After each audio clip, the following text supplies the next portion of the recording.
when you start thinking about Alexa and all these other things, one of the things that my career has been completely predicated on is the fact that I am willing to take chances on things that aren't mainstream yet, because I understand that if I go after social code, and if I go after Vine, and if I go after Micmac, and if I go after Yak, and if I go after all these things, that I only need one of those 7 to actually hit, Snapchat, Instagram, to win that bet. We have enormous fear in this room I have to wait, or let's wait till it's big, or what if I waste my time, right? Will I waste my time on these platforms if it doesn't become big? And so one of the other themes that I really wanted to leave here with tonight, knowing the demo of this room, is we have to have a lot more risk tolerance on new platforms. If you're not playing, back to details, and I know you're taking notes, if you're not playing with Marco Polo and After School and House Party, then you're not there potentially at the platforms that can become the next things at the top of our tongue.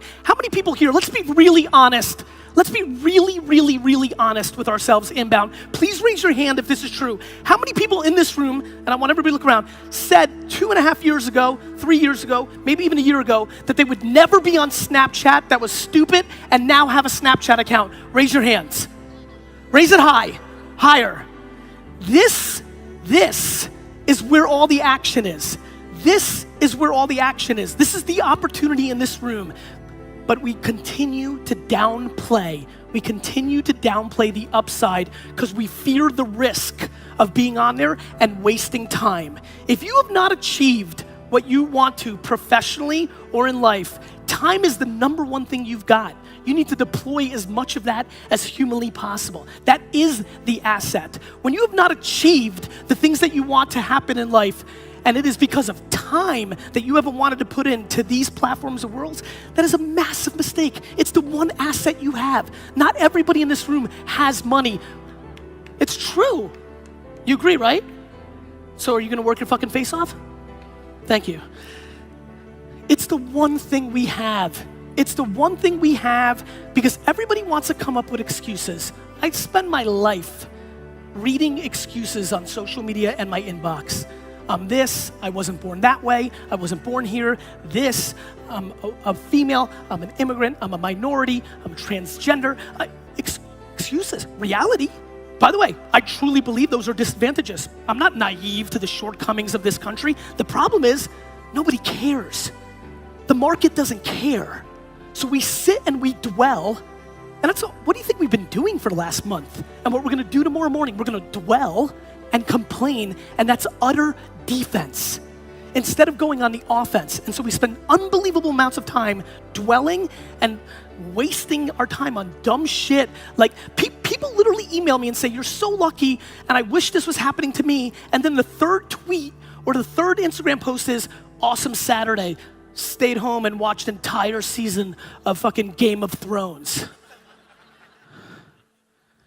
We need to start understanding how big this opportunity is, because for everybody in this room, you will sit back in 20, 30 years and regret if you didn't execute in this era. And by the way, I don't want to hear that this is for 20 and 30-year-olds. 40, 50, 60, 70. It's an equal playing field if you're willing to be a practitioner and understand the ecosystem that I've been speaking about tonight. There's never been a better time. Look, it's very obvious. These kind of characters, there was no respect for 20-year-olds in the business world 20 years ago when I came out, but now because of technology, there's a lot of organizations that absolutely respect 20 and 30-year-olds. Also, what is happening is I'm spending so much time with 40 to 60-year-old executives who are dwelling and are upset and tell me dumb shit like, but Gary, I didn't grow up with this shit. Neither did I, Alice. I was 20 before I even was on a computer. I didn't grow up with this shit. I figured it out. And so I sit there and see completely capable operators that have made it happen for the last 20, 30 years being crippled by, I don't understand how Snapchat works. It's so confusing. We're just filled with excuses. We are. People are just losing their hunger. And then, by the way, let me get really mad for 2 seconds with my fancy rich friends. The thing that I'm completely blown away by, that I had no idea was going on in capitalism and meritocracy, is once you get rich, you actually try to spend your dollars to create laws that allow you not to work and still hold on to your money? 100%, right? I mean, I'm blown away by this. You were benefited because in your 20s to 60, for 40 years, you grinded and out-executed somebody, and you were able to make lots of money. But now that you're tired, and you're finished, and you're older, and don't want to put in the work, you don't want the next young buck to come along and eat your lunch. That's not how capitalism works. It's true. It's just not. And so we have all these trends, and we have the great fortune of living in an era where things have been really good for a very long time. And so I walk around the world, and I told my wife Lizzie, I'm like, Lizzie, listen to me. I don't care, clearly, because I was such a shit student, what the kids do at school, but please, they can't be in programs where we give away 7th place trophies.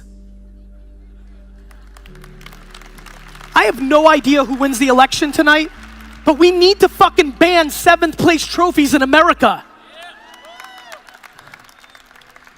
And so we have all these macro situations going on, and not to mention, for a lot of people here under 30, you haven't been in the game during an economic downturn because things have been very cushy for the last 7 years, where if you're 23 years old and you have an idea, your company's miraculously worth $4 million. And so we're living in a very intriguing time, and I think that the passion and the angst and the energy that I bring tonight are predicated on a couple of tried and true things. Number one, if you're not making long-term decisions, you will be vulnerable. The market's changing very quickly, and anybody who's looking for short-term stuff gets short-term stuff and then gets hurt in the long term. Things like Airbnb. Guys, Airbnb shouldn't have been invented by Brian and Joe. Airbnb should have been invented by Marriott, but Marriott is looking short term and isn't creating business models to put themselves out of business. Uber should have not been created by Garrett and they should have not been created by Garrett and Travis. They should have been created by the guy or girl that owned the most medallions in New York City, or by Greyhound. If you sit here tonight and you're doing well, you're in danger, because there's somebody young and hungry that has the internet, which is a platform that creates a zero cost to get into the game, that's coming after your shit. So if you don't do what I do, which is wake up every single morning, and try to put yourself out of business, somebody else is gonna do it for you. It is much more fun, my friends, to put yourself out of business than have somebody else do it for you. And so please, if you're cushy, who's cushy? Raise your hand if shit's going real well.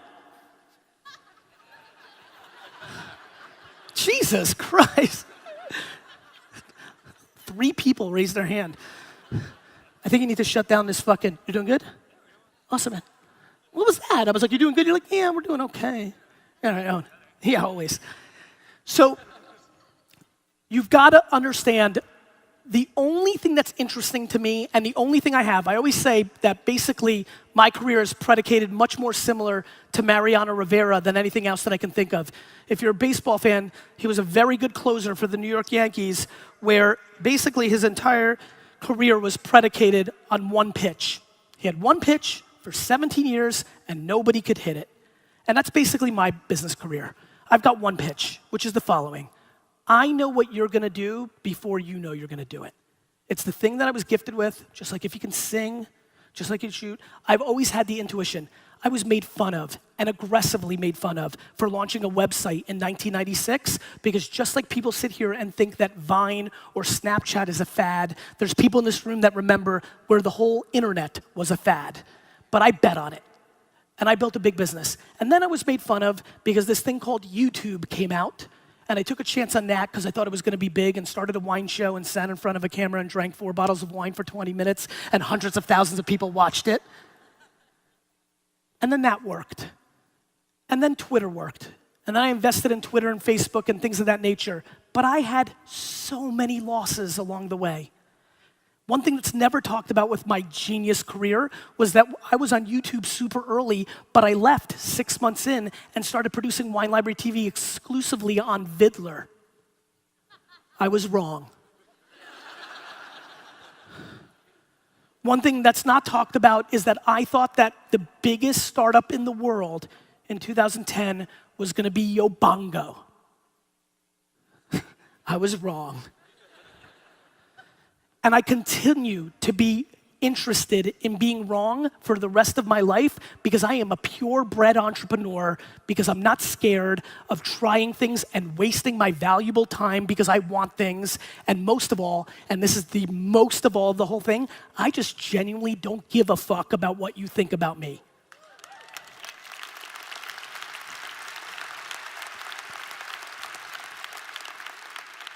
Balanced with, I really care about what everybody says about me.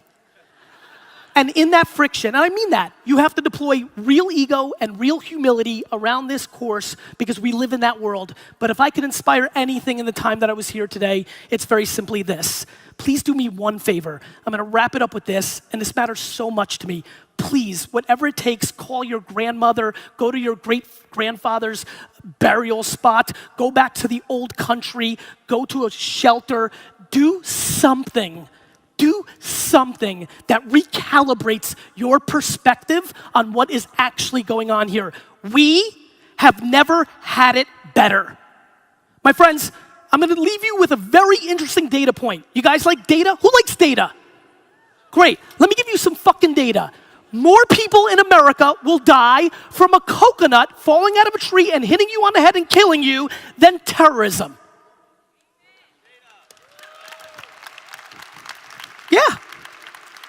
I see you tentative like, is he fucking serious? I'm dead fucking serious. Kids 7 to 11 watch more Twitch esports than all the 4 major sports combined. That's data. We're living through a totally different time. 10 years ago, the weirdest thing in the world was your friend dated people online. Now every single person swipes to the left and right 24/7. And so the trends in our society have changed. And either you're gonna sit here and binary, this is a black and white conversation, either you're gonna leave here and understand how fucking awesome it is and you're gonna take full advantage of it and be a winner, or you're gonna sit and dwell on all the negatives of it and be a losing player. It's just the truth. It's not complicated.